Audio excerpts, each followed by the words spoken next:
प्राचीन इतिहास चैनल में आप सभी का स्वागत है। शनि देव को प्रसन्न करने के उपाय। काले कुत्ते को नियमित रूप से ये 5 चीज़ें खिलाएं, बढ़ेगा सौभाग्य और होगी धन की वर्षा। धर्म से जोड़ा गया है। कुत्ता भी उन्हीं जानवरों में से एक है। कई लोग अपने घर में कुत्ता पालते भी हैं और कई लोग सड़क के कुत्तों को भोजन कराते हैं। शास्त्रों में दोनों ही बातों को अच्छा माना गया है, मगर कई लोगों को यह नहीं पता कि कुत्ते को क्या खिलाने से क्या फल प्राप्त होता है। खास तौर पर यदि आप काले कुत्ते को नियमित भोजन कराती हैं तो इससे आपका सौभाग्य बढ़ता है और आर्थिक स्थिति भी सुधर जाती है। यह बात हम नहीं कर रहे बल्कि पंडित एवं बता रहे हैं। पंडित जी यह भी बताते हैं कि काले कुत्ते को क्या खिलाना चाहिए और उसके क्या शुभ फल होते हैं। शनि को प्रसन्न करने के लिए कुछ खास उपाय। शनि को प्रसन्न करने के लिए आपको हर शनिवार शाम के वक्त काले कुत्ते को दूध रोटी खिलानी चाहिए। ऐसा करने से शनि की महादशा, शनि की ढैया और साढ़े सती का प्रभाव कम होता है। इतना ही नहीं, अगर शनि के प्रकोप से आप के बनते काम बिगड़ रहे हैं तो इस उपाय को करने से आपको फायदा होगा। शनि के प्रकोप के कारण यदि आपकी आर्थिक दशा खराब हो रही है तो हर शनिवार काले कुत्ते को दही और रोटी खिलाने से आपको लाभ होगा। हालांकि यह उपाय आपकी आर्थिक स्थिति को सुधारेगा मगर खराब भी नहीं होने देगा। यदि आपकी कुंडली में केतु कमजोर है तो आपको नियमित काले कुत्ते को 1 कटोरी दूध पिलाना चाहिए। ऐसा करने से केतु ग्रह शांत होता है। यदि आपकी कुंडली में काल सर्प दोष है तो भी आपको काले कुत्ते को नियमित दूध पिलाना चाहिए। इस बात का ध्यान रखें कि कुत्ते को कभी भी मीठा दूध न पिलाएं, यह उसकी सेहत के लिए भी नुकसानदायक है। इससे आपको भी अच्छे फल प्राप्त नहीं होंगे।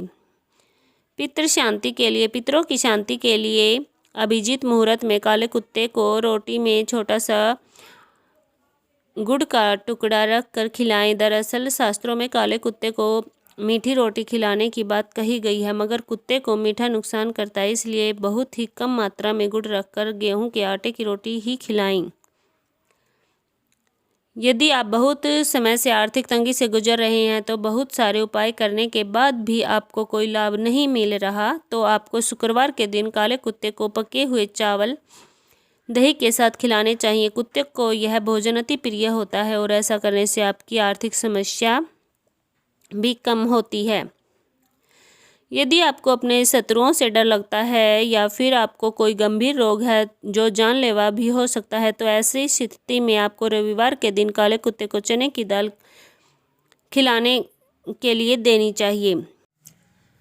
कर्ज से मुक्ति के लिए शनिवार के दिन स्नान ध्यान से निवृत्त होकर सुबह शाम पीपल के वृक्ष की पूजा करें और आटे का बना चौमुख दीपक जलाएं। दीपक जलाने के बाद 11 परिक्रमा करें और परिक्रमा करते समय अपनी समस्या के बारे में अवगत कराएं।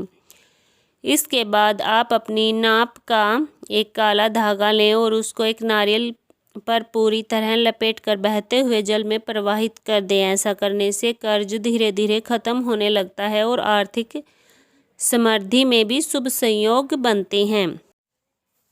सोमवार के दिन एक रुमाल, एक चांदी का पत्ता, 5 गुलाब के फूल, थोड़े से चावल व गुड़ लें और भगवान विष्णु व माता लक्ष्मी के मंदिर में जाएं। इसके बाद विष्णु व लक्ष्मी जी की मूर्ति के सामने रुमाल को रख दें और बाकी की चीज़ों को 21 बार गायत्री मंत्र का पाठ करते हुए बारी बारी से रुमाल पर रख दें। जब सारी चीज़ें रुमाल पर आ जाएं तो फिर उन सभी चीज़ों को इकट्ठा करते हुए भगवान से कर्ज मुक्ति की प्रार्थना करें। यह उपाय आपको लगातार 7 सोमवार तक करते रहना है। अगर आप कर्ज की भारी समस्या से जूझ रहे हैं तो शमशान के कुएं का जल लाकर किसी पीपल के वृक्ष पर अर्पित कर दें। ऐसा आप सुबह या शाम किसी भी समय कर सकते हैं, लेकिन ध्यान रखें कि जब आप यह टोटका करें तो इसके बारे में किसी को भी ना बताएं। अकेले जाएं और इस उपाय को करके घर आ जाएं। ऐसा आप लगातार 6 शनिवार करें। इसके बाद आपको चमत्कारिक परिणाम दिखने लग जाएंगे। हर रोज़ 50 ग्राम मसूर दाल का दान करें और भगवान गणेश की पूजा के बाद दुर्वा व मोदक का भोग लगाएं। साथ ही शनिवार के दिन काले कुत्ते को सरसों के तेल की चुपड़ी रोटी खिलाएं। यह उपाय आपके लिए बेहद शुभ फलदायी साबित होगा। इस टोटके से जीवन में तरक्की के मार्ग बनते हैं और कर्ज से भी मुक्ति मिलती है। 5.25 किलो के आटे में 1.25 किलो गुड़ मिलाकर उनकी रोटियां बना लें और फिर उन रोटियों को गुरुवार की शाम को गाय को धीरे धीरे खिला दें। इस उपाय को आप लगातार 3 गुरुवार तक करते रहें। ऐसा करने से कर्ज की समस्या से मुक्ति मिलती है और दरिद्रता का नाश होता है। वहीं अगर आप गेहूं पिसवाते हैं तो गुरुवार के दिन ही पिसवाएं और बाजार से लाते हैं तो गुरुवार के दिन ही लाएं। यह तमाम जानकारी जन रुचि को ध्यान में रखकर दी जा रही है। ज्योतिष और धर्म के उपाय और सलाहों को अपनी आस्था और विश्वास पर आजमाएं। इसका उद्देश्य आपको बेहतर सलाह देना है। इस संदर्भ में हम किसी प्रकार का कोई दावा नहीं करते हैं। ऐसी अच्छी जानकारी के लिए हमारे चैनल को लाइक, शेयर और सब्सक्राइब जरूर करें। धन्यवाद।